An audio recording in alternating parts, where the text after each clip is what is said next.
మిత్రులారా, మీ busy life నుంచి కొంత సమయాన్ని ఈ వీడియో చూడడానికి కేటాయించండి. రాముల వారి అనుగ్రహంతో పాటు ఆ ఆంజనేయ స్వామి అనుగ్రహం కూడా మీకు ఎలా లభిస్తుందో చెప్తాను.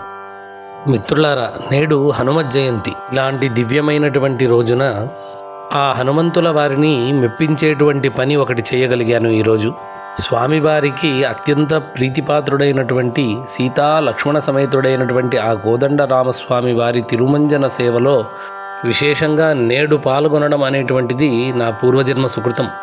ఎత్ర ఎత్ర రఘునామ కీర్తనం తత్ర తత్ర కృతమస్తకాంజలి అన్నట్టుగా రాముల వారి స్మరణ ఎక్కడ జరుగుతుందో అక్కడ ఆంజనేయ స్వామి ఉంటారు అన్నట్లయితే, హనుమంతుల వారికి ఇష్టమైనటువంటి హనుమత్ జయంతి రోజున మనం భక్తి శ్రద్ధలతో శ్రీరాముల వారి తిరుమంజనోత్సవాన్ని మనం వీక్షించిన, అందులో పాల్గొన్నా కూడా ఆ కోదండరామస్వామి వారి ఆశీస్సుల కంటే ఆంజనేయ స్వామి వారి ఆశీస్సు మనకు రెట్టింపు లభిస్తుందనడంలో ఎలాంటి సందేహము లేదు.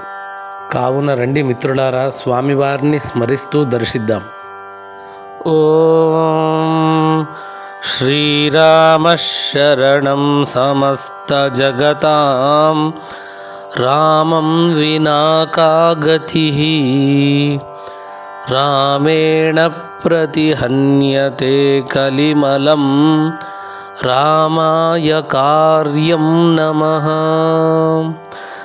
రామాత్రస్యతి కాలభీమభుజగో